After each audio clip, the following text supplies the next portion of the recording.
So hello guys, welcome back to my channel. जैसे कि आप लोगों को पता होगा कि बीसीसी एलडी का अभी तक कोई ऑफिशियली अपडेट तो नहीं आया है कि कब फॉर्म निकलेगा, कब भराएगा। बट आप लोगों को पता होगा कि बीसीसी में जो क्वेश्चंस पूछे जा रहे हैं आजकल वो थोड़ा सा टफ होता है, ठीक है। और आप में से बहुत सारे लोगों ने मुझे कमेंट किया कि मैकेनिक्स का वीडियो आप अपलोड करिए, मैथ का वीडियो अपलोड करिए, इंग्लिश का वीडियो अपलोड करिए। तो मैं सभी वीडियो अपलोड करूँगा, बट आज के इस वीडियो में हम लोग मैकेनिक्स के ऊपर फ्रिक्शन जो आप लोगों को पढ़ना है उसके ऊपर मैं बात करूँगा। तो चलिए आइए स्टार्ट करते हैं। बट उसके पहले आपसे रिक्वेस्ट करूँगा कि आप चैनल पे पहली बार आएंगे तो प्लीज़ सब्सक्राइब कर दीजिएगा, क्योंकि तभी आपको फ़ायदा हो पाएगा जब मेरा आप चैनल सब्सक्राइब करके रखेंगे, क्योंकि तभी आपको मेरे जो भी वीडियो अपलोड होंगे तभी आपको पता चलेंगे, ठीक है। और अच्छा लगता होगा तो किसी दोस्त को भी आप चाहते हो कि हेल्प हो जाए तो प्लीज़ यार उसके साथ भी शेयर कर दीजिएगा। तो आज जो मैंने टॉपिक पिकअप किया है वो आपको फ्रिक्शन किया है। तो सबसे पहले मैं आपको बताऊंगा कि फ्रिक्शन क्या होते हैं, फिर मैं बताऊंगा फ्रिक्शन के टाइप क्या होते हैं, फिर उसके बाद से हम लोग कवर करेंगे फ्रिक्शन में जो कॉन्सेप्ट होते हैं जो आपको न्यूमेरिकल सॉल्व करने में काम आते हैं, उस कॉन्सेप्ट को भी हम लोग यहाँ पर लर्न करेंगे। तो इस वीडियो में बेसिकली मैं आपको थ्योरी पोर्शन कवर करा दूंगा, और जो इसका पार्ट 2 आएगा फ्रिक्शन का, उसमें मैं आप लोगों को फ्रिक्शन से कुछ क्वेश्चन कराऊंगा। और उसके बाद से मैं आप लोगों को क्वेश्चन पहले ये बताऊंगा कि क्वेश्चन का टाइप कितने बन सकते हैं फ्रिक्शन से, और फिर उसके बाद से हम लोग प्रीवियस ईयर क्वेश्चन भी फ्रिक्शन का लगा लेंगे, ठीक है। तो ये मैंने सब कुछ बता दिया कि कैसे कैसे हम लोग को यहाँ पे क्या क्या कवर करने वाले रहेंगे। तो चलिए अब बारी है कि हम लोग यहाँ पे कुछ पढ़ लेते हैं, ठीक है।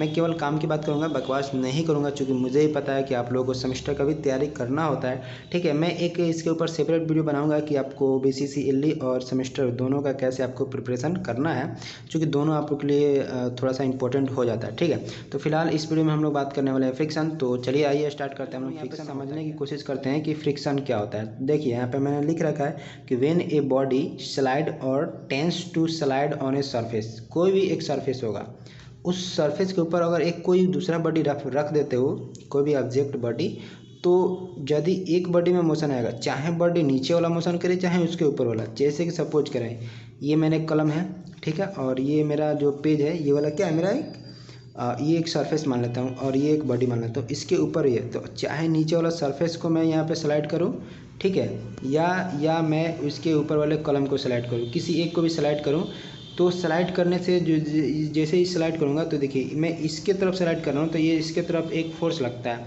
वहीं फोर्स फ्रिक्शनल फोर्स होता है, ठीक है। तो ये क्या हो रहा है, मोशन इस डायरेक्शन में जा रहा है तो इसका फ्रिक्शनल फोर्स किस इसका अपोजिट डायरेक्शन में होगा। तो मैं बोल सकता हूँ यहाँ पे कि फ्रिक्शनल फोर्स जब भी लगते हैं ना तो मोशन के जस्ट अपोजिट लगते हैं, ठीक है। तो इसी चीज़ को मैंने यहाँ पे कवर कर रखा है कि motion is produce at A contact surface, जहाँ पे सरफेस कांटेक्ट करता है इन दोनों के, यानी कि इसके और इसके बीच में जहाँ पे सरफेस कांटेक्ट होता है वहीं पे मेरा क्या लगता है, फ्रिक्शनल फोर्स लगता है। और this resisting force is called the frictional force, और यही रेसिस्टिंग फोर्स जो होता है वो फ्रिक्शनल फोर्स कहलाता है, ठीक है। तो ये फ्रिक्शनल फोर्स का आप डेफिनेशन समझ गए। अब इसको ब्लॉक डायग्राम से आप समझने की कोशिश कर सकते हैं। तो देखिए फोर्स मैंने इधर से लगाया तो मोशन इस डायरेक्शन में होगा, तो फ्रिक्शन इस डायरेक्शन में जाएगा, और ये हैचिंग जो दिखा रहा है वो सरफेस को दिखा रहा है, ठीक है। और ये सरफेस यहाँ पे कैसा है, ये हॉरिजॉन्टल सरफेस है, ये मे भी इंक्लाइंड भी हो सकता है, मे भी वर्टिकल भी हो सकता है, ठीक है। सरफेस कैसा भी हो सकता है, तो इसके ऊपर कोई दिक्कत नहीं आना चाहिए, ठीक है। उसके बाद हम लोग बात करते हैं कि टाइप ऑफ फ्रिक्शन क्या होते हैं। तो देखिए टाइप ऑफ फ्रिक्शन बेसिकली दो पार्ट में ही डिवाइड किए जाते हैं, काइनेटिक या स्टैटिक्स, ठीक है। बट मैं यहाँ पे आपको चार टाइप को बताऊंगा, क्योंकि एक रोलिंग फ्रिक्शन भी कभी कभी होता है, एग्जाम में पूछ ले जाते हैं, तो उसको भी मैं इसी के कैटेगरी में रखता हूँ, ठीक है। और एक स्लाइडिंग फ्रिक्शन भी होता है, तो उसको भी मैं इसी कैटेगरी में रखता हूँ, टाइप ऑफ फ्रिक्शन के अंतर्गत ही रखता हूँ। तो सबसे पहले हम लोग बात करते हैं कि स्टैटिक फ्रिक्शन क्या होता है। तो static friction experience by a body it is rest is called static friction, यानी कोई भी बॉडी होगा यहाँ पे, जैसे कि इसको रख दिया मैंने यहाँ पे, तो ये क्या है रेस्ट में भी, तो रेस्ट में, तो जब तक ये रेस्ट में तब तक इस पर स्टैटिक फ्रिक्शन काम करेगा, और जैसे ये मूवमेंट में आ जाएगा तो इस पर काइनेटिक फ्रिक्शन कार्य करने लगेगा। यानी कि आप दो चीज़ यहाँ पे गांठ बांध के रख लेना, जब भी कोई बॉडी रेस्ट में रहेगा तो उस पर स्टैटिक फ्रिक्शन काम लगता है, और जब बॉडी मूव करने लगेगा तो उसमें काइनेटिक फ्रिक्शन प्रोड्यूस होता है। और एक चीज़ आप ध्यान रखना कि कभी भी जो स्टैटिक फ्रिक्शन होता है वो ज़्यादा होता है काइनेटिक फ्रिक्शन के तुलना में। मैं इसको आगे आपको नोट में ज़रूर बताऊंगा, क्योंकि ये कभी कभी एग्जाम में पूछ ले जाते हैं या आपको कंसेप्चुअल जानना भी पड़ता है, ठीक है। और स्टैटिक फ्रिक्शन को देखिए एफ एस से डिनोट करते हैं, क्यों, क्योंकि एफ फोर फोर्स दिखा रहा है और एस फोर क्या दिखा रहा है, आपका स्टैटिक दिखा रहा है, ठीक है। आई होप कि आपका इतना क्लियर होगा, ठीक है। अब हम लोग नेक्स्ट बात करते हैं। जो नेक्स्ट है वो सेकंड का आता है आपके पास डायनेमिक फ्रिक्शन। ठीक है, डायनेमिक फ्रिक्शन को ही हम लोग काइनेटिक फ्रिक्शन भी कहते हैं। यहाँ पे देख सकते हैं कि मैंने लिखा है कि it also called the kinetic friction. ठीक है, और डायनेमिक फ्रिक्शन बोले या काइनेटिक फ्रिक्शन बोले, बोथ आर सेम। ठीक है, तो देखिए friction experienced bye a body when it is motion is called the dynamic friction. यानी कि जब भी बॉडी हमारा क्या होगा, मोशन में आ जाएगी, तो मोशन में जैसे आएगी तो उसमें स्टैटिक फ्रिक्शन क्या किस में बदल जाएगा, काइनेटिक फ्रिक्शन में बदल जाएगा। ठीक है, इसके बाद से इसको हमने बोल ही दिया कि इसको स्टैटिक फ्रिक्शन को काइनेटिक फ्रिक्शन भी बोलते हैं, सॉरी ये डायनामिक फ्रिक्शन को काइनेटिक फ्रिक्शन भी बोलते हैं, और इट डिनोटेड बाई एफ के। ठीक है, ये एफ के से डिनोट किया जाता है, इस चीज़ को आप ध्यान रखना। और मैंने जैसे कि बोला कि स्टैटिक फ्रिक्शन हमेशा बड़ा होता है काइनेटिक फ्रिक्शन से, तो इसको मैंने नोट में यहाँ पे लिख रखा है। ठीक है, उसके बाद से थर्ड नंबर जो हमारा फ्रिक्शन आता है वो आता है स्लाइडिंग फ्रिक्शन। ठीक है, तो sliding friction experience by body when it is slide over another body is called the sliding friction. यानी कि कोई भी बॉडी, जैसे कि इस पे ये एक बॉडी रख दिया है और ये देखिए स्लाइड कर रहा है कि नहीं कर रहा है ना, बिल्कुल कर रहा है। तो ये जो स्लाइड हो रहा है तो ये क्या है, स्लाइडिंग फ्रिक्शन हो रहा है। तो जब बॉडी में स्लाइडिंग फ्रिक्शन को एक्सपीरियंस किया जाएगा तो उसमें जो फ्रिक्शन है प्रोड्यूस होगा वो स्लाइडिंग फ्रिक्शन होगा। ठीक है, उसके बाद से आता है नेक्स्ट का मेरा रोलिंग फ्रिक्शन। तो देखिए friction experience by a body when it is roll over another body is called the rolling friction. यानी कि कोई भी एक बॉडी है अगर वो रोल करता है किसी दूसरे बॉडी के ऊपर तो उसको क्या बोलेंगे हम लोग, रोलिंग फ्रिक्शन बोलेंगे। ठीक है, अब जो मैंने टाइप बताया ना आपको फ्रिक्शन को, उसको थोड़ा सा हम लोग विजुअलाइज करने के लिए फिगर के थ्रू समझने की कोशिश करते हैं। तो देखिए यहाँ पे कोई बॉडी है जो कि एक इंक्लाइनेशन पर रखा गया है, और इंक्लाइनेशन पे जैसे रखेंगे तो देखिए जैसे ही इसका इंक्लाइनेशन है, इस पर कोई बॉडी रखें तो ये क्या होगा, स्लाइड होना चाहेगा इधर। तो यहाँ पे जो स्लाइड इधर हो रहा है तो फ्रिक्शन किधर की तरफ लगा, इधर की तरफ लगा। तो यहाँ पे जो फ्रिक्शन लगेगा वो क्या होगा, स्लाइडिंग फ्रिक्शन होगा कि नहीं होगा। तो देखिए यहाँ पे फोर्स इधर लग रहा है तो फ्रिक्शन किधर लगा, इसके जस्ट अपोजिट फ्रिक्शन लगेगा। और ये फ्रिक्शन कैसा होगा, तो स्लाइडिंग फ्रिक्शन होगा। तो ये जो फ्रिक्शन लग रहा है ये स्लाइडिंग फ्रिक्शन एफ एस मैंने मान लिया यहाँ पे। ठीक है, और ये स्लाइडिंग फ्रिक्शन लग रहा है। ठीक है, और जैसे रोलिंग फ्रिक्शन को हम लोग विजुअलाइज करने की कोशिश करें तो देखिए जैसे कि एक ड्रम बनाया हुआ है पे, अब इसको रोटेट कराते हैं किसी सरफेस पे रख के, तो यहाँ पे क्या होगा, रोलिंग फ्रिक्शन प्रोड्यूस होगा, सिंपल। ठीक है, अब देखिए ये मैंने बता दिया आपको फ्रिक्शन क्या होता है, टाइप ऑफ फ्रिक्शन क्या होते हैं। ठीक है, अब इसके बाद से कुछ और भी टर्म आते हैं जिसको आपको जानना चाहिए, और एग्ज़ाम में जो क्वेश्चन बनते हैं वो इसी कॉन्सेप्ट से मिलके बनते हैं। ठीक है, तो इनिशियली इतना आपको थ्योरी कवर करके रखना होगा। ठीक है, इस वीडियो में मैं चाहे वीडियो जितना लंबा हो जाए उससे मुझे फ़र्क नहीं पड़ता है, आप लोगों को सिलेबस कवर कराना मेरी जिम्मेवारी है। तो मैं आपको इस वीडियो में आपको थ्योरी पोर्शन कवर कर दूंगा, नेक्स्ट वीडियो में आप लोगों को न्यूमेरिकल स्टार्ट कर दूंगा। ठीक है, तो कुछ लोग चाहते हैं यहीं कि थ्योरी से मतलब नहीं रखते हैं, वो बेसिकली न्यूमेरिकल में बात करते हैं, तो मैं उसके लिए तो कुछ नहीं कहूँगा। लेकिन एक बार आप न्यूमेरिकल की बात करते हो तो पहले एक बार थ्योरी आप जरूर समझ लेना, क्योंकि वहाँ पे न्यूमेरिकल जब मैं बताऊँगा तो थ्योरी का थोड़ा थोड़ा कंसेप्ट रहेगा आपको, तो अच्छा लगेगा वहाँ पे समझने में। ठीक है, तो देखिए हम लोग एक लिमिटिंग फ्रिक्शन आता है। ठीक है, तो लिमिटिंग फ्रिक्शन होता है क्या, इसको समझते हैं। तो the maximum friction force that can be developed eight A contact surface when body is just on the point of moving is called the limiting friction of force. यानी कि इस चीज़ को समझिएगा आप ज़रा अच्छा से। मैंने एक चीज़ आपको बताया था, इधर मैंने बताया था आपको स्टैटिक फ्रिक्शन। ठीक है, तो स्टैटिक फ्रिक्शन कभी भी लगेगा तो कहाँ लगेगा, जब बॉडी रेस्ट में रहेगा। तो उसी से कंपेरिजन आप ध्यान रखिए कि लिमिटिंग फ्रिक्शन उसी से रिलेटेड है। यानी कि लिमिटिंग फ्रिक्शन तभी काम करता है जब बॉडी स्टैटिक फ्रिक्शन, ओके। तो देखिए लिमिटिंग फ्रिक्शन वहीं पे वैलिड होता है जहाँ पे स्टैटिक फ्रिक्शन लगता है। तो आप यहाँ पे सिंपल में देख के बताओ कि यहाँ पे एक बॉडी मैंने रख दिया है यहाँ पे। ठीक है, ये सरफेस कोई हो गया, इस सरफेस के ऊपर एक बॉडी रखा है, इसमें फ्री मूवमेंट मैं इधर की तरफ कोशिश कर रहा हूँ, इधर फोर्स लगा के मूवमेंट इधर करने की कोशिश कर रहा हूँ, बट ये एक्चुअली में हो नहीं रहा है इसमें मूवमेंट। ठीक है, क्योंकि जैसे मूवमेंट आ जाएगा तो इसमें क्या हो जाएगा, ये काइनेटिक फ्रिक्शन डेवलप हो जाएगा। तो काइनेटिक फ्रिक्शन में ये लिमिटिंग फ्रिक्शन को हम लोग कंसिडर नहीं करते हैं, ये तभी वैलिड होता है जब ये स्टैटिक फ्रिक्शन होता है, मैंने अभी बोला आपको। ठीक है, तो देखिए यहाँ पे तीन चीज़ें आपको कंपोनेंट आती है। देखिए जब भी ये बॉडी होगा तो इस बॉडी का कुछ ना कुछ मास होगा, तो मास होगा तो इसके मास जो है किधर लगेंगे, हमेशा अर्थ के तरफ लगते हैं। तो अर्थ के तरफ ये क्या लग सकते हैं, एम, और अर्थ का एक अपना ग्रेविटी होता है, उस ग्रेविटी से इसको क्या करेगा, ये खींचने की कोशिश करेगा, यानी कि mg, और ये जो mg होगा वहीं इसका वेट होता है।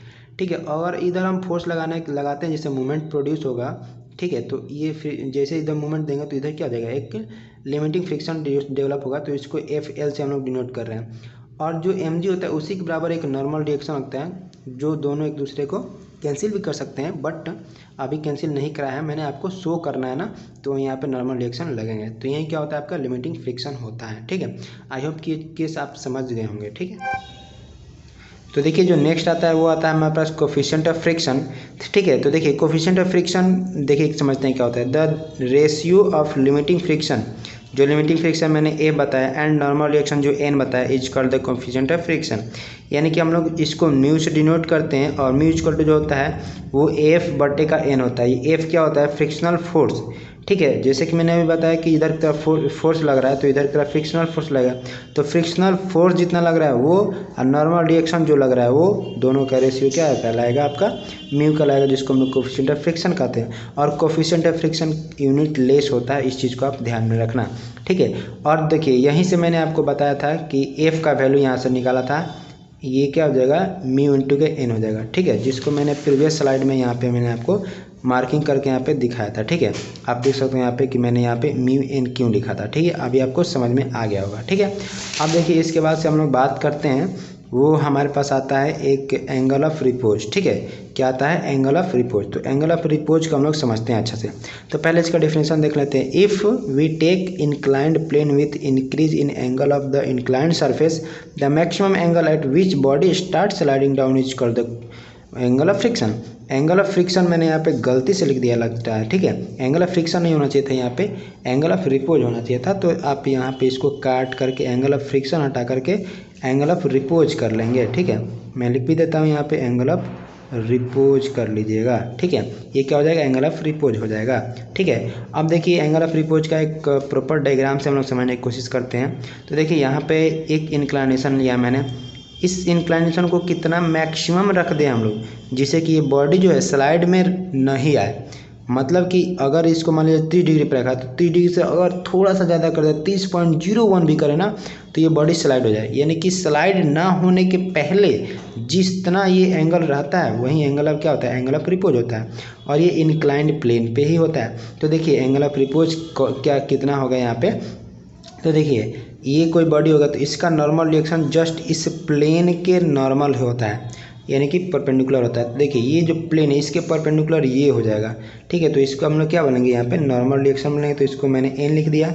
ठीक है, ये आपका क्या हो जाएगा, नॉर्मल रिएक्शन। और नॉर्मल रिएक्शन के जस्ट सामने ही लगता है वेट, मैंने बताया था। ठीक है, तो वेट ये हो जाएगा।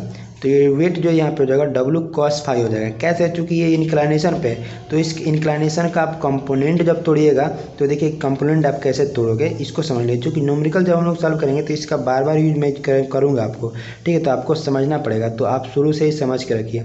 ये एंगल जो फाई है ना, तो देखिए ये जो नॉर्मल रिएक्शन गया और ये जो आपका वेट वाला आया, इसके बीच का एक रिजल्टेंट फोर्स जो होता है, ठीक है, ये एक्चुअल में वेट होता है। ठीक है, ये क्या होता है, एक्चुअल में मेरा वेट होता है। कैसे वेट, देखिए कभी भी ये बॉडी होगा तो ये सीधे सीधे नीचे आने की तरफ जाएगा, तो इससे एक नीचे की तरफ फोर्स लगेगा, वो आपका वेट हो जाएगा।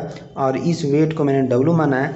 तो देखिए इस वेट जो लग रहा है इसका और ये जो नॉर्मल लग रहा था इसके जस्ट सामने वाला लाइन के बीच का जो एंगल होगा वो इस एंगल के बराबर होता है।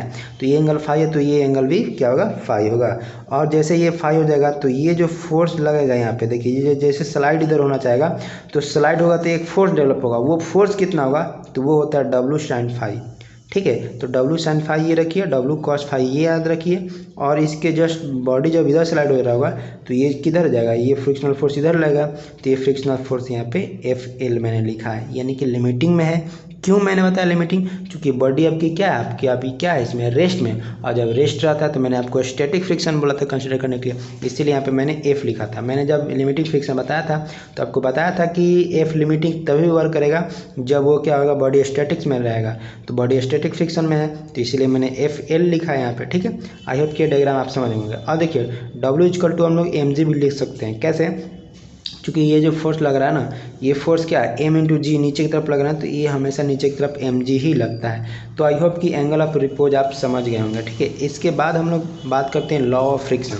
तो लॉ ऑफ फ्रिक्शन मैं इस वीडियो में नहीं बता पाऊंगा, चूँकि वीडियो ज़्यादा लंबा हो गया, मुझे भी अपलोड करना होता है तो MB ज़्यादा लगता है और पढ़ने के लिए भी अपना खुद का MB बचाना होता है। तो मैं इसको नेक्स्ट वीडियो में कंटिन्यू करूँगा, ठीक है। तो नेक्स्ट वीडियो में इसको मैं बता दूंगा लॉ ऑफ फ्रिक्शन, उसके बाद तुरंत हम लोग न्यूमेरिकल पे चले जाएंगे, ठीक है। तो वेट करना गाइज, ये वीडियो आपको आज मिल रहा होगा तो उसका वीडियो भी कल आपको मिल जाएगा, ठीक है। तो thank you guys, have a nice day.